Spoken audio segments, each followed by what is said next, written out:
Imagine, for a moment, an 18th century British ship captain. Oh, okay, I'm picturing it. Right. So he's been paid by the government to transport convicts all the way across the ocean to Australia. But the catch, Yeah. he gets paid before the ship even leaves the dock. And it's based strictly on how many people he crams into the hold. Oh, wow. So he already has the money. Exactly. He absolutely does not care if they survive the journey. I mean, it is a brutal, super cynical scenario. But today, we are exploring this radical essay that argues you and I are essentially trapped on those exact same ships right now.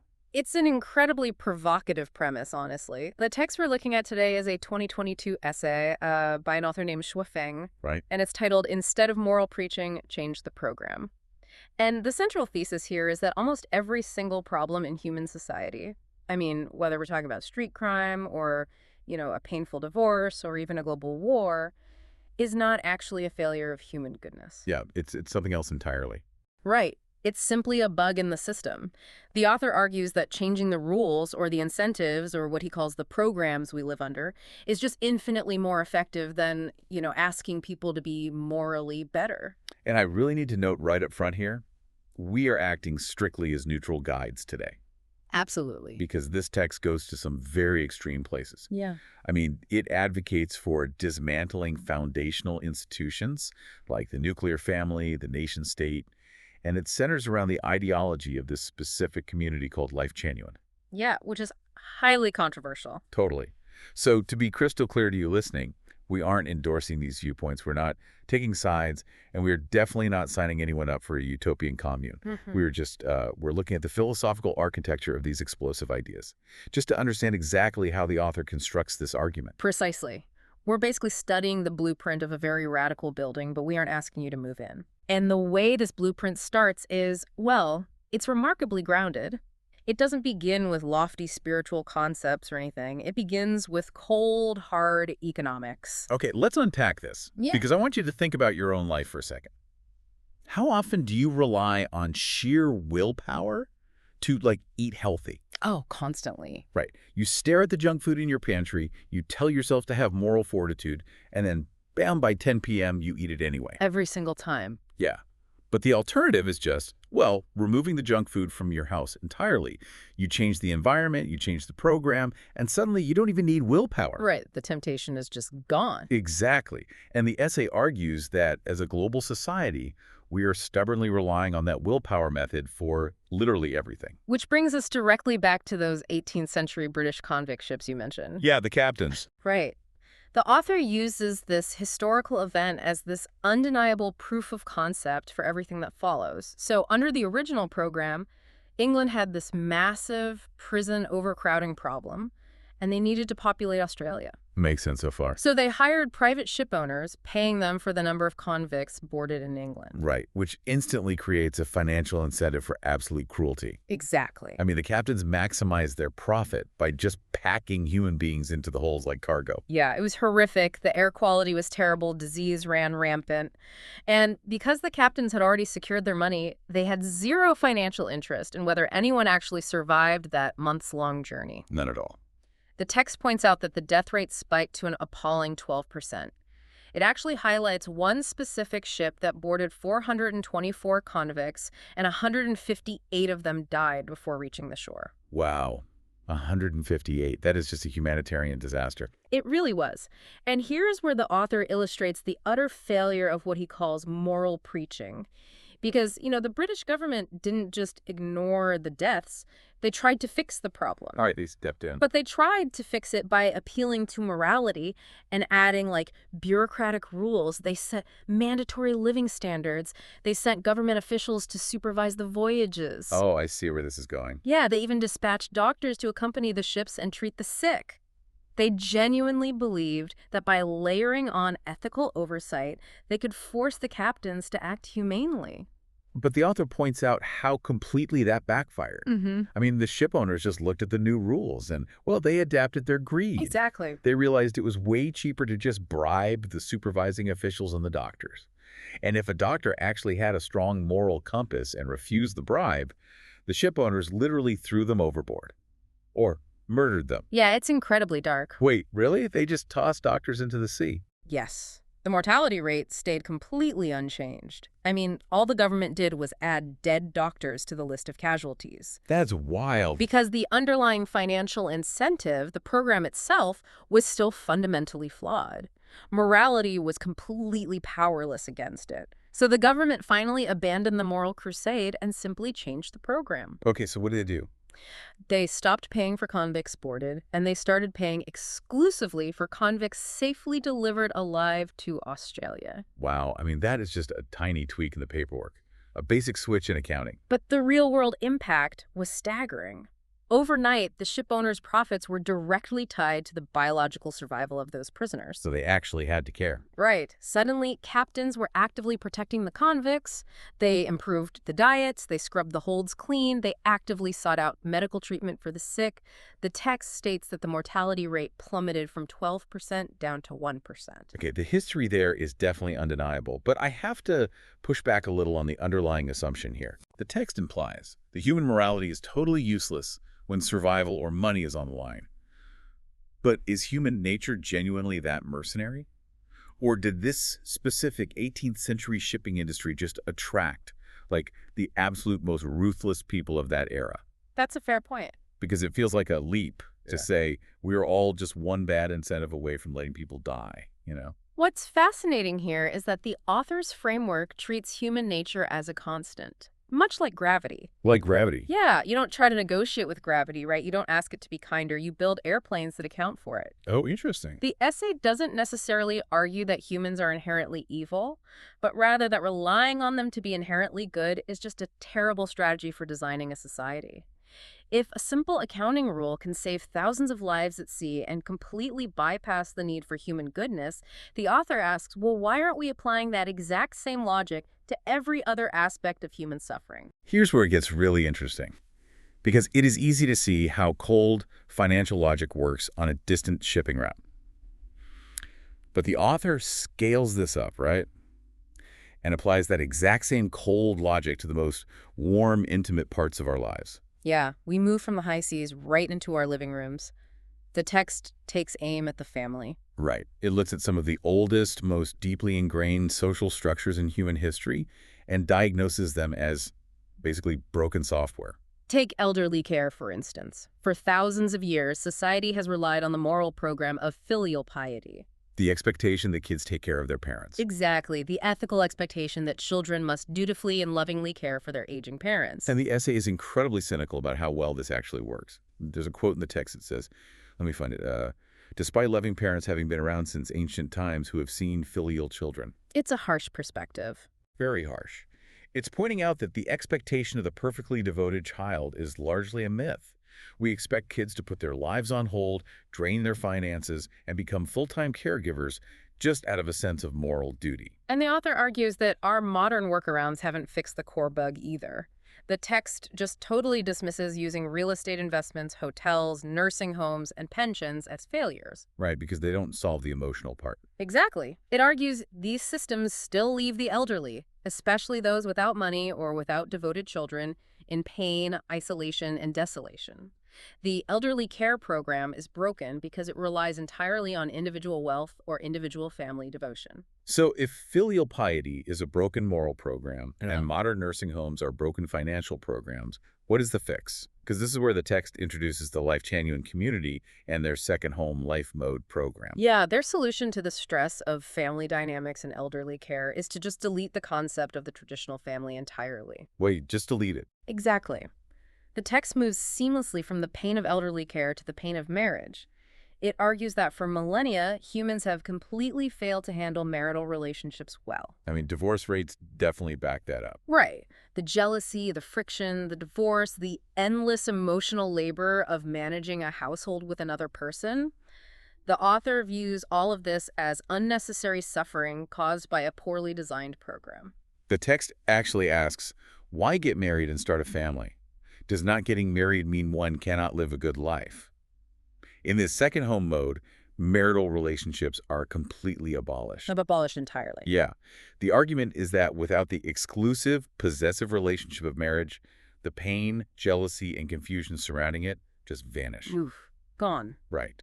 And because everyone is living in this collective second home environment, the elderly are cared for collectively and happily, regardless of whether they have personal wealth or whether they even have children of their own. This raises an important question, though. Yeah, because treating the pain of a relationship by abolishing the relationship entirely, that sounds like treating a broken arm by amputating it. That's a great analogy. Sure, the bone doesn't hurt anymore, but you've lost the arm. Yeah.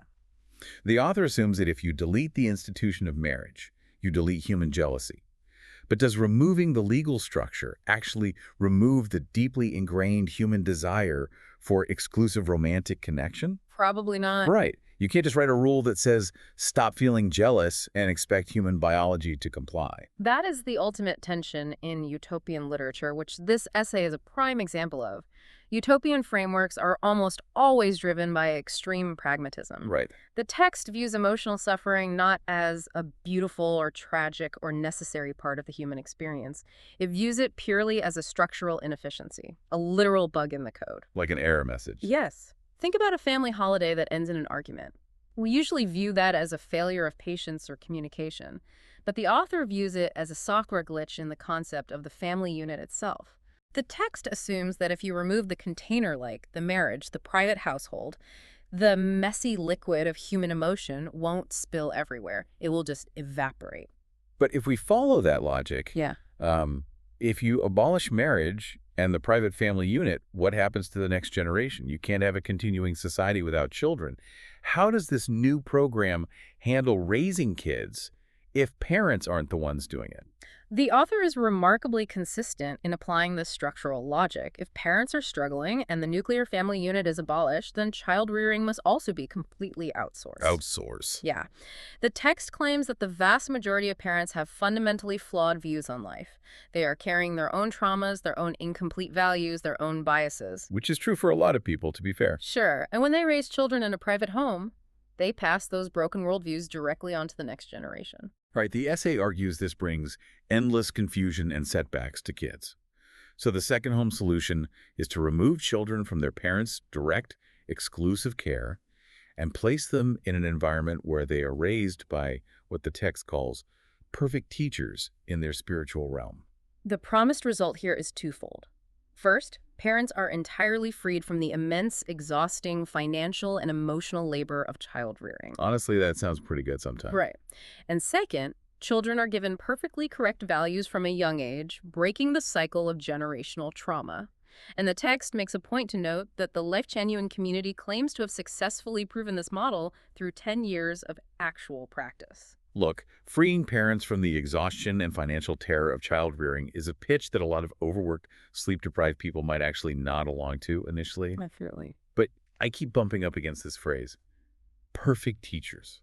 It's one thing to say, let's change the system so we aren't relying on isolated parents, but handing kids over to perfect teachers implies that someone gets to decide what perfect is. Who programs the programmers?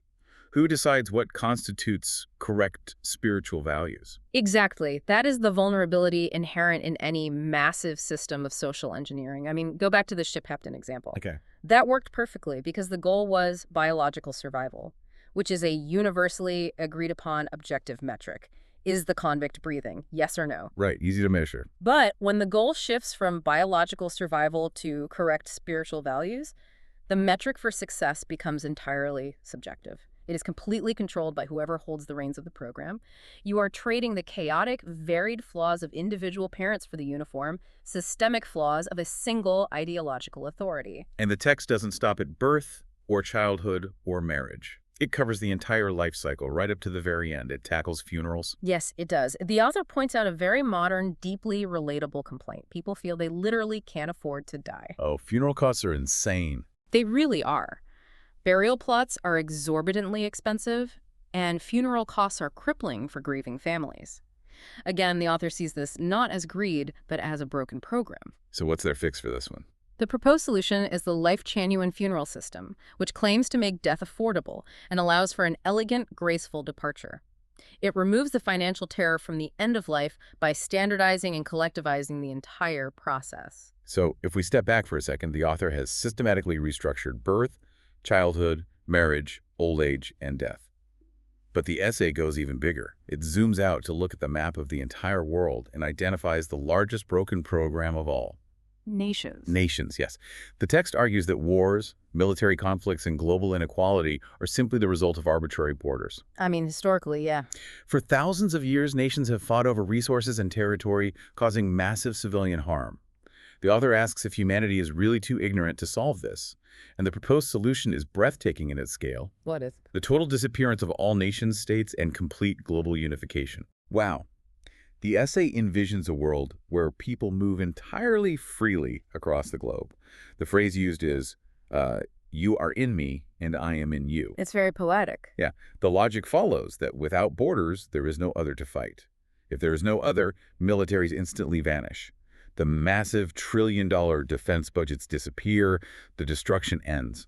The author writes, what a beautiful thing. This is merely a matter of changing the program. The philosophical leap here is fascinating because the text sees boundaries as the ultimate source of friction, whether it is an interpersonal boundary like a marriage contract or an international boundary like a fortified border. Right. The author views these lines as the root bugs in the human operating system. Erase the boundaries, erase the mine versus yours mentality, and you erase the conflict. It is an argument for total frictionless collectivism. It is an incredibly seductive pitch, especially when you look at the state of the world today. Like, just let us change the code and we will delete war. Well, who wouldn't want that? Exactly. But this is where the essay shifts gears. It moves out of the realm of radical sociology and steps into something almost supernatural. We hit the climax of the source material. Yes. The final segment of the essay completely transcends social engineering. The author poses a rhetorical question to the reader. What problem in human existence cannot be solved? So what does this all mean? Given everything we've talked about, you expect the answer to be like poverty, hunger, inequality. Right. But the text goes so much further than that. It asserts that moral preaching cannot fix floods. It cannot fix droughts or epidemics or bad weather. But supposedly, changing humanity's production and life mode programs won't just bring social stability. It will easily resolve all of these natural phenomena. Yep. The text literally promises favorable weather. Like controlling the weather. Seriously. To understand how the author justifies this massive leap, we really have to look at the underlying philosophy. The text seems to operate on the belief that human social discord and natural disasters are completely intertwined. There is a deeply rooted philosophical trope here, that when humanity is chaotic, divided, and operating on broken programs, it actually disrupts the natural harmony of the world. So by fixing society, we fix nature. By perfectly coordinating human society, eliminating waste, greed, and conflict, the text implies that humanity either perfectly aligns with natural law or achieves such a flawless level of collective action that we can just engineer our way out of any drought or flood. The essay combines extreme, cold pragmatism with absolute spiritual idealism. And it concludes with a massive, definitive declaration about who exactly is capable of executing this global weather-controlling program update. The essay states that looking at all historical and current wise figures, only one entity can lead humanity into this era, the deiform Buddha of Lifechanyuan. And the text even explicitly claims that if the Ziwei saint were to descend to Earth, they could not surpass this deiform Buddha. Wait, who is the Ziwei saint? So, to give some context, the Ziwei saint is a major messianic figure in certain Chinese prophetic traditions, heavily associated with bringing about world peace and profound spiritual renewal. Okay, so a huge deal. A very huge deal. By explicitly naming the Ziwei saint and stating that the deiform Buddha outranks them, the author is making an absolutely staggering claim to supreme spiritual and practical authority. So, looking at the full scope of this, I am struck by the sheer rhetorical whiplash. It is a lot. I mean, we started this deep dive with a completely rational, historically verifiable economic lesson about British ships, accounting rules, and mortality rates. It made perfect logical sense to anyone listening. Totally. And we ended with the claim that a new social program will literally control the weather, stop floods, and is led by a supreme figure who outranks prophesied saints. Yeah. How does a single text walk a reader from point A to point Z? If we connect this to the bigger picture, you are observing a masterclass in escalating ideological persuasion. It's a classic rhetorical funnel. Yeah. You start the reader at the very wide, accessible end of the funnel with an undeniable truth. Incentives work better than moral pleading. Everyone, regardless of their politics or beliefs, agrees with that. Right. The ship captain example is brilliant because it earns the reader's complete trust. It establishes the author as a pragmatic, logical thinker. Right. You're reading the history, nodding along, thinking, yes, capitalism is flawed, systems matter, this makes perfect sense. Exactly. Then, once you have agreed that systems are more powerful than individuals, the author moves you further down the funnel. They apply that exact same logic to things that frustrate you daily. The crippling cost of elder care, the emotional exhaustion of marriage, the bizarre expense of funerals. Yeah, and you're still nodding because those things truly are hard. You start agreeing that the family program might actually be buggy. And once you concede that your own family structure might be a broken system, your defenses are totally down. Yes. And by the time you reach the narrow end of the funnel, the total abolition of nations, the claim of controlling the weather, and the acceptance of a singular, supreme savior figure, the author has carefully conditioned you. That's terrifyingly effective. You've been trained over the course of the essay to accept that any problem, no matter how vast or natural, can be fixed if you just surrender to the right program. It is an incredibly potent way of guiding a reader from basic economics to absolute utopian devotion without them ever realizing how far they've traveled from that 18th century ship. It's like the boiling frog metaphor, but for ideology. You don't jump out of the pod because the water warmed up so logically, degree by degree. Exactly right. Well, what a journey this deep dive has been today. We started on the disease-ridden decks of 18th century convict ships, examining the pure, raw power of financial incentives to change human behavior. We really covered a lot of ground. We did. We moved into the modern living room, exploring a philosophy that looks at our deepest human bonds, marriage, family, raising our kids, and diagnoses them as outdated, painful software that needs to be completely uninstalled. Right. We looked at a vision of a frictionless, borderless world without armies. And finally, we stared into the heart of a utopian promise that claims to conquer nature itself through the Lifechanyuan community's Second Home program. It's a lot to process. It is. And I want to remind you, as we wrap up, that our goal today was simply to hold these ideas up to the light. We aren't endorsing the abolition of your family, and we certainly aren't signing you up for a new global operating system. Oh, definitely not. We just wanted to unpack how this specific text builds its incredible, controversial arguments. But I do want you to think about your own life today.